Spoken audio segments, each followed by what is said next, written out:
Okay. I'm waiting for you to laugh. Okay. Why again? Now that Ike has laughed, we can start. By all means. Again, a normal pastor, Ike. Yes. It's as if the last topic was not exhausted. Well, one is always leading to another.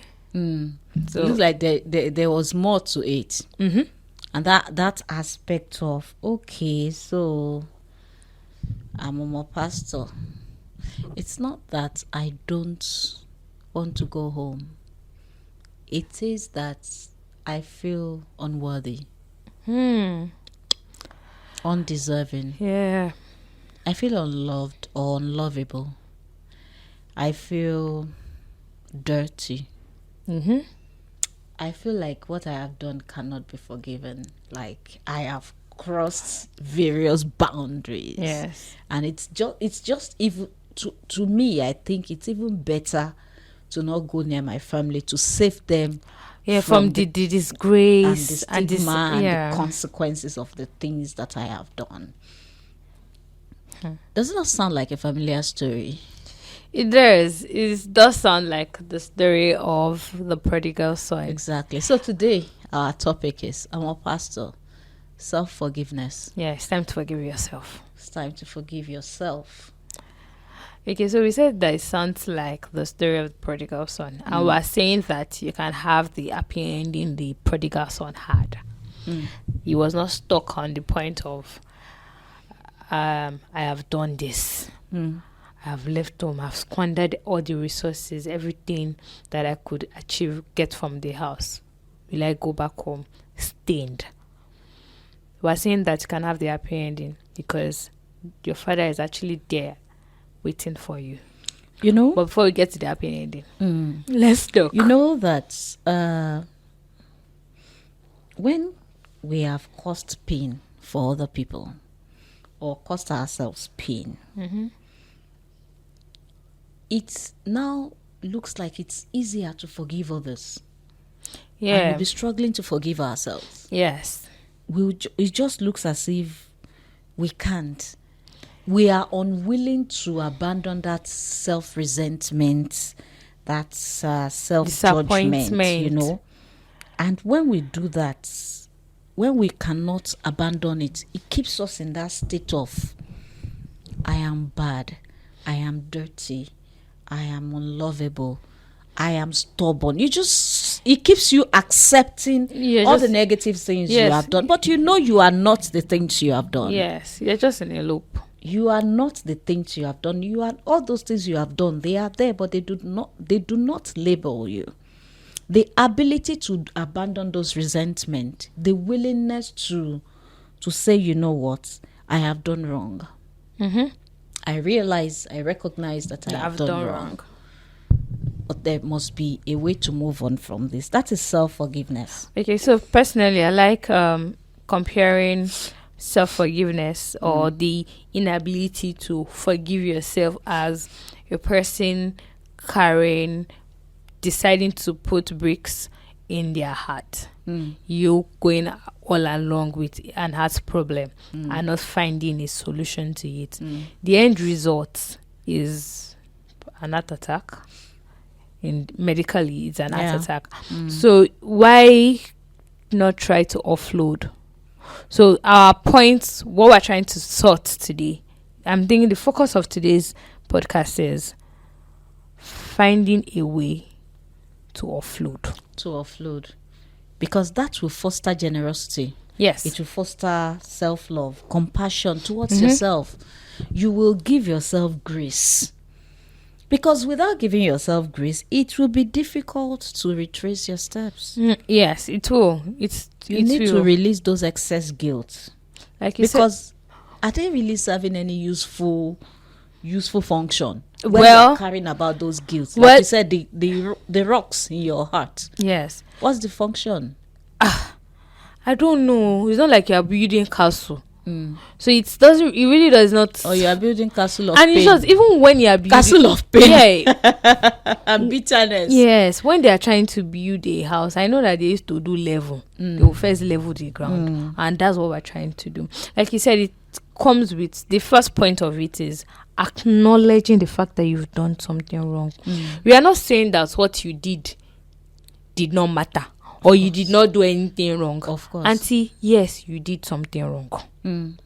But can we find a way to move past what that? is wrong? Exactly. And the thing is, sometimes the people who've offended are forgiving us. But we stay there. And we say that, why will they forgive me? I'm not worthy. Exactly. How can be they loved? Forgive me. I cannot be loved. If someone did this to, and you're like, Auntie, rest. If you are forgiven, you are forgiven. And the first person that will forgive you and make every other thing easy is God. If God has forgiven you, then why are you going over that offense? Then and you why keep going, God forgive me every day on the same offense, on the same the matter, same wrong? Because you know there's the other side where you know you have done wrong and you just you allow your ego defense mechanism. Rationalization. You know, you're suppressing it emotionally. Yes. You are making excuses. You are blaming someone else. And you're not accepting the responsibility. You're projecting it, on others. You are not accepting that responsibility to repair the relationships. So you are just saying, let them stay on their own. Let me stay on my own. It still has to do with you not forgiving yourself. Yeah, because right now you're not even acknowledging it. So you rather be in denial than to accept, forgive yourself, and know that I've offended people. Exactly. I need to make amends, and so that's another way of not forgiving oneself. Another way is going the extreme. Oh. So you are coming from the extreme of shame, guilt. Yes. To the extreme of defense. Yes. They also did it. Yeah. Am I the only one that have done this before? Or you allow hindsight bias to affect you while you're saying, I should have known better. No. If only I didn't go out that day. Only. That's what that's what I personally struggle with as a person. I when I do something, I don't even see it as disappointing others. It is first me. If you say a person can attack, I can attack myself. Like, he hold me. How could I? With all the knowledge that I have gained and everything, how could I? And I find it difficult to move past it. Like, I shouldn't have done it. You are what's more than this. You are more knowledgeable than this. And sometimes I get stuck. I get stuck in it that no. So this Einstein bias that I shouldn't have done it. It doesn't help you. We all make decisions that we do not appreciate. Eventually, at the end of the day. Eventually. Sometimes that we truly regret. We all take actions that we regret, like I shouldn't have done that. Yes. But it is important for us to know that mistakes are an inevitable part of life. We'll make mistakes, we'll learn from them. Yes. And we'll move on, right? So, and we know that, okay, I've made a mistake. Next time I should make better decisions. So you count the cost. You learn, instead of staying there and whining in shame and guilt, you want to give yourself grace to come out of whatever shame it is, however shameful it is. You remember that woman that they were saying, yeah, she's a prostitute, she was caught red-handed. Jesus said, okay, cool. Well, if you have not, if you are here, if you are guiltless, no, if you are here, I know that you are saying, but if you are here, because this is how I used to picture it. Just saying that, okay, yes, if you are here and you know that as small as pay, you've never lied. You've not done anything. Stone. Please carry stone and throw. And that just makes it clear that we all make mistakes. Yes. Every human being that you have made some people have made mistakes that if they tell you won't believe. You will not be able to reconcile them now and them you are seeing with what they are telling you they have done. But there is a way you embrace the love of God. There is a way you accept forgiveness. There's a way you forgive yourself, knowing that it's not peculiar to you. Yeah, so self-forgiveness aligns with self-compassion. Yes. All right, so to actively forgive yourself, you must realize the frailty of your humanity. You are a human being. You have made mistakes. Have compassion on yourself. Yeah. Be kind towards yourself. Yeah? Yes. No matter how difficult it is, show yourself some kindness. If you could forgive others, it means you have showed them kindness. Show yourself some kindness. Show yourself some love and allow yourself to heal, okay? It's okay to be open to the pain and feel remorseful. Yeah, there's really no action does not for every action there's always equal and opposite reaction. Exactly. Always a consequence. So allow yourself to face the consequence. Yeah. This is the consequence of what I did. People are angry at me. This is why, because I did this. I've been disowned. I've been disowned. This is why. And so allow yourself to face the consequence, but don't stay there. Don't say that because this is the consequence of what I have done, so I will forever face this consequence. Let me just live like this till I go to hell.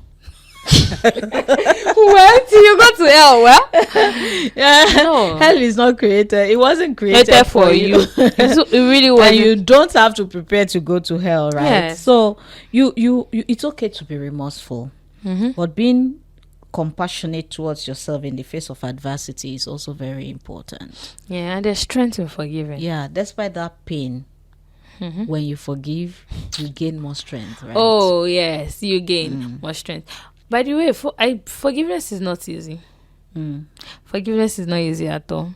So now that you've known, now that you've allowed yourself to feel and face the consequence, and now that you are seeing a change, like seeing yourself, giving yourself the opportunity to forgive and move on, the next step is resolve not to do it again. Not to do it again.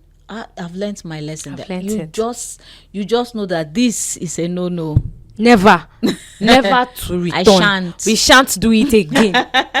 We shan't do it again. It is to resolve. So you won't go back to your vomit. You won't go back to your vomit. But for you to stay there, I know that I keep going back to saying that you're staying there, but it is important for you to know that. That's staying there too. You know, it's a struggle. You feel like, this is me. Someone is telling you it's not you. You are saying it's me. You just don't believe it, because also the devil enjoys it. Is that not his work? When you are feeling the pain of guilt and shame, and you are letting it form your perception of who you are. The issue is that perception of who you are is also what you are carrying to the whole world. Yeah. That's how you are interacting with the world. That's what people are seeing. So you want to go to a place thinking that you are forgetting the past. You want a new beginning, but you have not dealt with the past. Sometimes to actually give yourself grace, you might need professional support. Yes. You can contact us at authenticallysafe@gmail.com, where we have a group of experts who will help you through counseling, through psychology, through therapies, and we integrate spirituality into our clinical practices. Yes. Because we understand that at the root of who you are is God. And He loves you. He wants you to live your best life. He wants you to move on from that painful state to a place of not even beyond recovery, a graceful state. Yes. Where you can help others. Yeah. Where you can help others who are going through the same thing. Where you can help others prevent such mistakes as well. I think one of the best way to be a very good mentor is that you've actually gone through those things. Yeah. To help others, you have to have, in a way, have walked in their shoes, see through the lenses they are seeing through. And it might be that the reason why you've even gone through those things that you think that is unforgivable is so that you could help others that are going through it, or so that you could help make sure that people don't even go through those processes again. So we don't want you to get stuck. We want you to be a light. I keep saying it. Be a light. Forgive yourself. Talk to trusted people in a safe space. Yeah. That's why safe settings exist. That's why we're calling it safe settings. Find a safe space to talk to people that can be trusted, that will not judge you, that will understand the situation. Yes, that would understand the situation. I know sometimes it's the reason why we can't even forgive ourselves is because the people that we think that we should be able to trust have been the one that have casted the stone at us. The least you can do as you're listening to this program is actually to pray for grace for yourself. Yes. Pray for grace and be open to self-forgiveness. Yes. We would like to hear from you. Yes, we would. Because that's why we are here. To really help you. To support. Because we've got the hand-holding and the support that you need. We're here. Again, you can reach out to us at authenticallysafe@gmail.com. On this note, we're saying bye. Bye.